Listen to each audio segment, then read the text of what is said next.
ఈ రోజు వరకు దానికోసమే ట్రై చేస్తున్నాను. ఆ ఆశ్రమమే కాదు, ఆంధ్రప్రదేశ్ లో ఉంటున్న 220 అనాథాశ్రమాల్లోనూ 102 వికలాంగుల హోమ్స్ లోనూ ఈ రోజు 3 పూటలా కడుపు నిండా తింటున్నారే, అది వాళ్ళకి జీవితాంతం దొరకాలని అహర్నిశలు ఆయన ట్రై చేస్తున్నారు. దానికి మేమందరం హెల్ప్ చేస్తున్నాం. ఎందుకో తెలుసా, చనిపోయిన మా అమ్మ కూడా కాడు చేతులు లేనవుతే ఆమె పడే వేదన చూశాకే శివతో నేను చేతులు కలిపాను.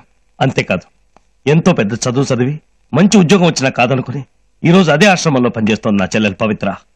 ఈ పవిత్రే కాదు, ఈ రోజు శివాకి హెల్ప్ చేస్తున్న మేమందరం కూడా అదే ఆశ్రమంలో పనిచేస్తున్నాం.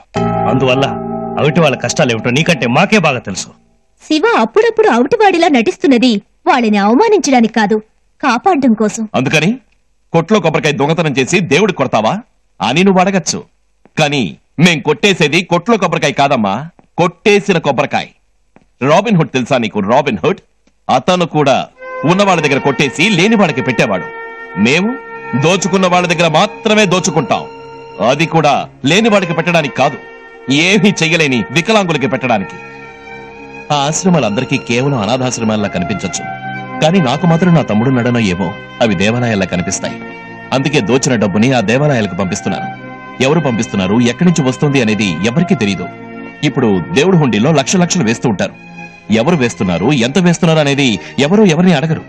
కానీ అందులో వేసే బ్లాక్ మనీ మాత్రం వైట్ మనీ అయిపోతుంది.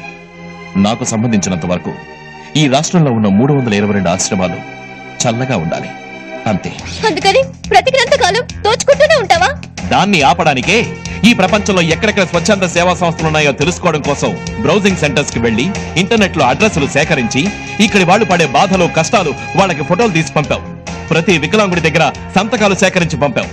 ఆ కష్టానికి ప్రతిఫలమే ఈ రోజు ఎన్నో దేశాల నుంచి ఉదార స్వభావం ఉన్న స్వచ్ఛంద సేవా సంస్థలు కోట్లు సహాయం చేయడానికి ముందుకొచ్చాయి. ఆ డబ్బులన్నీ ఎక్కడ పోతున్నాయో తెలుసా? జీఓడి అనే గాడ్ సంస్థకు వెళ్తున్నాయి. ఆ సంస్థ కాబోయే ప్రెసిడెంట్ ఎవరో నీకు తెలుసా? నీ బావ. ఏ బావ? చిన్న పిల్లల కాళ్ళు చేతులు ఎరగొట్టి వాళ్ళని అవటి వాళ్ళని చేశాడే, ఆ దొంగ బావ దగ్గరికి వెళుతున్నాయి. మా బావ ఆ పదవికి రాకూడదు, దానికి నేను మీకు హెల్ప్ చేస్తాను. ఏ శివ, నన్ను నమ్మడం లేదు కదూ? నేను నీ మీద ప్రాణాలే పెట్టుకున్నాను. I love you so much. ఆ హక్కుతోనే నిన్ను ఇలా నిలదీశాను. నీ మీద ప్రమాణం చేసి చెప్తున్నాను, దయచేసి నన్ను నమ్ము. నిన్ను తప్పుగా అర్థం చేసుకున్నందుకు నన్ను క్షమించు శివ, క్షమించు.